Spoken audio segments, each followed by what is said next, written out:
দেবী এখানে পূজিত হন অপুত্রক অবস্থায়। কাঁসাই নদীর তীরে সাহস রায়দের রাজত্ব। একদিন সকালে রাজা যোগেন্দ্র নারায়ণ সাহস রায়কে এক শাখারি এসে বললেন, আপনার মেয়ে আমার কাছ থেকে শাখা পড়েছে, শাখার মূল্য দিন। রাজা জিজ্ঞাসা করলেন, দেখাতে পারবেন কোন মেয়ে আপনার কাছ থেকে শাখা পড়েছে? শাখারি তখন রাজাকে নিয়ে নদীর পাড়ে যায়। তখন রাজা দেখেন দুটি হাত নদীর জলের ওপর রয়েছে শাখা পড়া।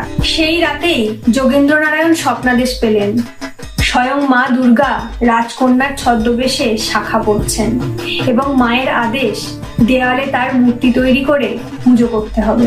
মায়ের আদেশ মেনেই শুরু হয় সাহস রায় বংশের এই দুর্গাপুজো, এমনটাই জনশ্রুতি।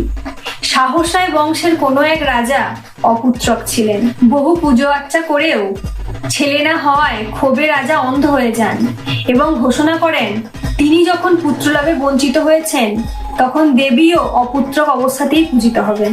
মন্দিরের গর্ভগৃহের দেয়ালে চুন সুরকি দুর্গা মূর্তি, পাশে লক্ষ্মী সরস্বতী, কিন্তু কার্তিক গণেশ নেই। এভাবেই দেবী পূজিত হয়ে চলেছেন বছরের পর বছর। অনেকে বলেন রাজা যোগেন্দ্র নারায়ণের স্ত্রী নদীতে চাল ধুতে গিয়ে একটি সর্বমঙ্গলার মূর্তি পান এবং সেই মূর্তিটি তুলে নিয়ে এসে তিনি মন্দিরে প্রতিষ্ঠা করেন।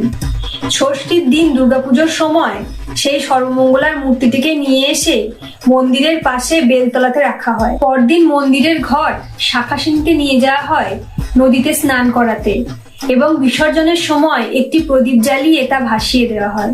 প্রদীপটি ভাসতে ভাসতে শাখা খুলাতে গিয়ে নদীতে ডুবে যায়। বলতে পারবেন কোথায় এই অপুত্রক দুর্গা মায়ের পুজো হয়?